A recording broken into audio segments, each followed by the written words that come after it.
Not too long ago, if you wanted a good pair of earbuds, and I mean a good pair that checked a lot of boxes, from sound quality to fit to comfort to controls and features, you really had to spend $200 or maybe $150 if you found a more budget-friendly pair. But in almost no circumstance did you find a good quality pair that checked a lot of boxes with few compromises for less than that price.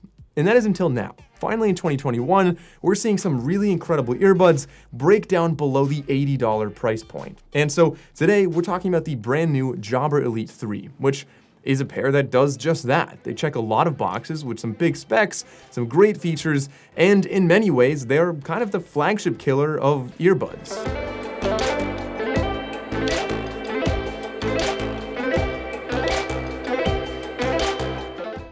But we've seen this before. We've seen earbuds, or any products really, that claim to have some big specs. It's not uncommon for products to show bigger specs, but find some little workarounds that ultimately give you a lower quality earbud. So in this video, we're gonna dive into these and see if they actually do check the boxes as a high quality pair of earbuds, or if they cut a lot of corners and made something that just looked like a good pair.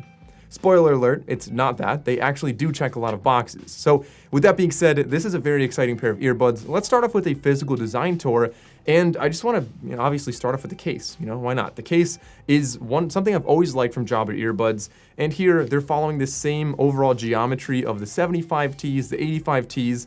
The case is that nice upright design. This unfortunately does not have wireless charging. I'm completely okay with cutting that out for a $80 price here. But otherwise, you have a nice pocketable design. It sits upright. It clicks open and close. The hinge feels a little bit cheaper than other ones, but absolutely no problem. And you charge by USB Type-C on the back. On the front, you can see we do have a little LED indicator light. You'll see different colors for charging or updating, things like that.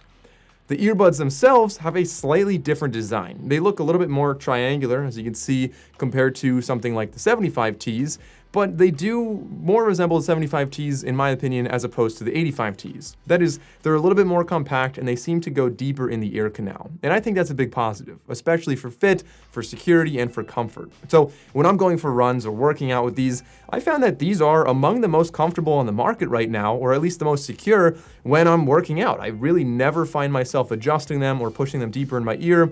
They seem to always stay very secure without having any wingtip. And I think a lot of that is because it does go relatively deep into your ear, and the overall geometry just fits very nicely in both of my ears. Of course, they come with different ear tips in the box, so you can customize that if you want to, but I mean, for me, I honestly didn't need to. And talking a little bit more about the design of these, they do come in 4 different colors. And I'll show you on the screen right here. We kind of have like a bluish one, a blackish one, a tan one, and of course, kind of like a light purple one as well. So you have plenty of choices for colors as well. And another thing that I'm really happy to see got carried over to these from the 75Ts, which for a while were one of my favorites on this channel, is the buttons that actually do the controlling here. So when you put it in your ear, obviously a design like this with the water resistance, which by the way is IP55, like good fit, good water resistance, obviously you're gonna want to wear these to work out. That's definitely a clear market that Jabra is going for. And when you're working out, I've said this so many times on this channel, you really want physical buttons. You want gentle physical buttons that you don't have to push too hard, but at the same time, if you're wearing gloves because you're running in the cold, or if it's raining and your hands are wet, or whatever other situation you might be in, touch controls are not always the best, and physical buttons are much more reliable, which is why I was more than happy to see they added those on here, and the tactile feel of them is very similar to the flagships, meaning that they really click perfectly. Pushing them in there, you don't push too hard, it's not too loud, but it's a nice satisfying click that is very responsive and it's easy to control these. And I'll talk a little bit more about the controls in just a minute, but continuing on with the design. We'll get into a microphone test because they do have multiple microphones on the earbuds, but I want to first touch on something that was removed from these, and that is the proximity sensor. So these do not have any way of detecting when they're in or out of your ear, which means they don't have an auto play or auto pause feature. Okay, I'm getting ahead of myself here and talking about specs too much. As far as how these earbuds actually look, I find that they're pretty flush. They fit in my ear very well, and I don't think they stick out too much. But you can leave a comment below and let me know how these look. Are these subtle enough for you? Do you like the colors? What do you think of the overall aesthetics of these earbuds? All right. This is the microphone test with the Jabra Elite 3s. Leave a comment below and let me know if you can hear what I'm saying, how clear it is. Again, right now we're obviously in a studio environment, so there's not a lot of echo. It's pretty quiet in here, but you're not always going to be on the phone in a place like this. So let's go outside and see what it sounds like next to a pretty busy road. All right, so here we are next to a busy road. There's some cars behind me, a little bit of a breeze out here. So leave a comment and let me know if you can hear what I'm saying out here. And of course, these do connect to the Jabra app on your phone, which allows you to see the battery levels. You can toggle between hear-through mode on and off, which is essentially transparency mode to hear your surroundings. You can change the music presets, which is essentially the EQ, and you have 6 different options here. And other than that, you really don't have a whole lot you can do here. If you go up to the settings, you are able to do some subtle control adjustments, meaning you can only change the voice assistant or Spotify. So if you double press the left earbud, you can choose if you want your voice assistant, if you want Alexa, or if you want Spotify. Other than that, you really can't change much here, but the good thing is the controls are very abundant. You have a lot of different options here. So the right earbud, I'll just show you right here, or right here, what the right earbud does. So you have single press, double press, triple press, and press and hold. And then the left earbud, as you can see right here, has a totally different set of controls and allows you to really do a lot with these earbuds. So I was really happy with how much they packed into these. Unfortunately, you're not able to customize them. Having mono mode is a really big positive. I love being able to listen to only one earbud at a time while the other one is in the case. However, talking about connectivity, these use Bluetooth 5.2. I love that, but they, unlike most other Jabra earbuds, they do not connect to multiple devices at the same time. If I want to connect to my laptop and then switch to my phone, with previous Jabras like the 75Ts, the 85Ts, the flagships, I was able to seamlessly do that without having to disconnect and reconnect. These do have to disconnect and reconnect, which is very common for earbuds, and again, just one of the features that Jabra cut out. And I always forget to mention the battery life. These have 7 hours of battery in the earbuds and 28 when you include the case. Definitely more than enough to get you through probably an entire week. Jabra is great at being brand agnostic and working with both Androids and iPhones. However, you do have some advantages of using an Android here. The first one is with sound quality, you are able to use aptX, which is a higher quality codec if you have an Android. And second of all, you do have access to kind of a little notification on the top that allows you to toggle hear-through mode on or off directly from your phone.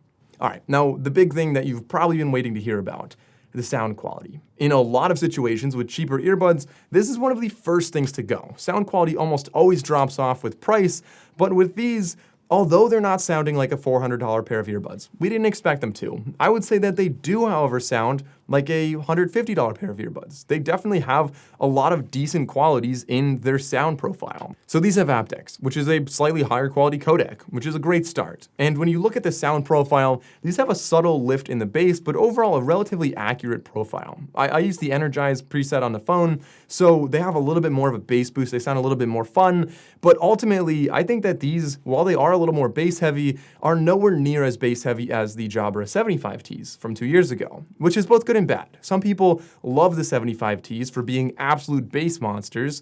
Anybody who is working out and just wanted some really heavy rap or EDM or something like that would love the 75Ts. And these do bring a lot of bass, but it's a little bit dialed back, which gives you a better balance and overall makes them more agnostic to other genres. You can listen to most genres and they sound pretty decent with here.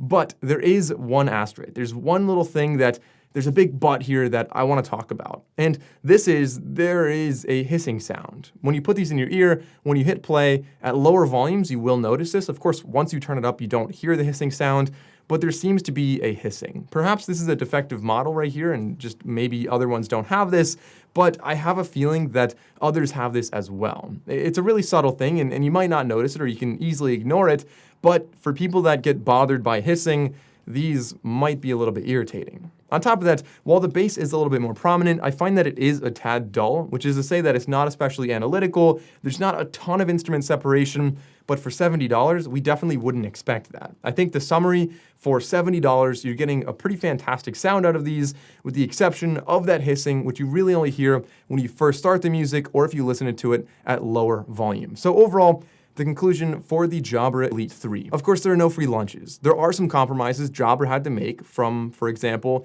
the lack of autoplay, auto pause, no proximity sensor, to the little hissing in the sound quality. But otherwise, when you're looking at this from a big whole perspective, I would say that they are a really solid pair of earbuds. And I think anybody who likes working out and wants a comfortable, secure pair of earbuds would love the Jabra Elite 3s. On top of that, anybody who is on a budget and just wants a comfortable pair of earbuds for all-day listening would also very much enjoy the Jabra Elite 3s. There are some subtle compromises, but What do you think? Are those too much? Would you rather buy a different pair? I know a couple weeks ago, I reviewed the Earfun Air Pro 2s, and they were selling at a very similar price. They did have active noise cancellation, but what do you think? Which one would you buy?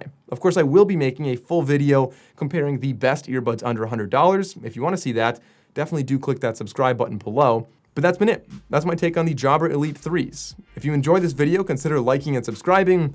I'm Mike O'Brien. Thanks for watching, and I'll see you next time.